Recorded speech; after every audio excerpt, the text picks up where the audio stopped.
Hey, my name is Michael Griswold, and this video is entitled, What do I do when my ex keeps trying to contact me? It can be very frustrating, can't it? They've broken up with you, and now they keep trying to get back in touch with you. What we're going to talk about in this video is what this means, why this is good, and how you can use it for your advantage. Okay? But before I do, I want to give you a little bit of background. Online, there's no lack of self-professing gurus and people who want to give advice, right? Well, having looked around online for advice for people in this situation who've just gone through a breakup of a significant nature, I noticed that everybody's saying the same thing, but there's no real passion behind it. It's just it just seems to me like a bunch of recycled advice. You know, you should move on, etc., etc. Take your mind off of it. But that doesn't really get to the heart of the matter. So instead of allowing people to just fall victim to the same rehashed advice, what I decided to do was to throw my hat in the ring and say, here's what you really do, and here's why you do it. So what we're going to talk about is, what do you do when your ex has broken up with you, but they keep getting in touch with you? Well, first let's talk about, what does this mean? It can be very confusing, because if your ex has told you that they don't want to see you anymore, but they keep trying to get in touch with you, they want to be your friend, it sends a bit of a mixed message, doesn't it? And it's difficult to know, should I get back in touch with them? Should I ignore them? I don't want to be rude. There are all these thoughts that go through your head. Well, first of all, if your ex is getting back in touch with you, clearly they are still interested in seeing your relationship move forward. The reason that that's the case is because if they weren't, they'd be talking to someone else. Now, here's how you can use this to your advantage. Knowing that they want to get back with you, even if it doesn't feel that way, because they're the ones that broke up with you, this gives you a great amount of relational leverage. Now let me be clear for a minute. I don't mean in any way that you're going to exploit or take advantage or make them feel bad for this.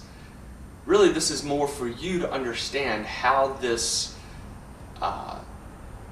setup works between you two, and how to use it to make your relationship, when you get back together, even better than it was before.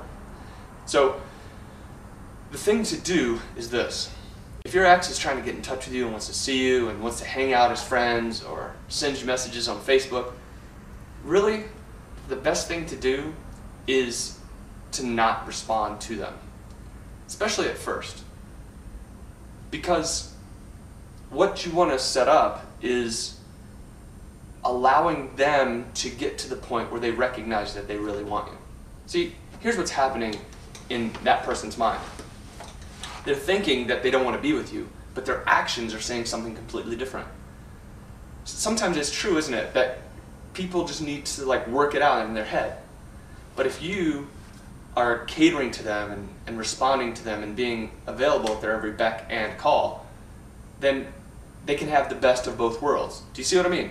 They can both be in contact with you and be convinced that they don't want to be with you. See, our minds are kind of crazy, and they can do all sorts of things inside our heads that really aren't true in real life. But what you do by not responding to them and by not giving in to their requests is you force them to realize how much they really do want you. And this is stunningly brilliant. And the reason is because instead of wanting you but being afraid to admit it, you allow them to come to this boiling point, this crossing the roads, where they realize they really do. Now, I know that one of the questions that people have out there is, well, what if they come to that crossing the road and they don't? Well, the fact is, if they didn't want to they wouldn't be in contact with you to begin with. So the real power from this tip comes from recognizing that because they're contacting you, because you are, still on their mind, obviously, it gives you a whole lot more relational leverage to use to help them to become more clear about what they really want.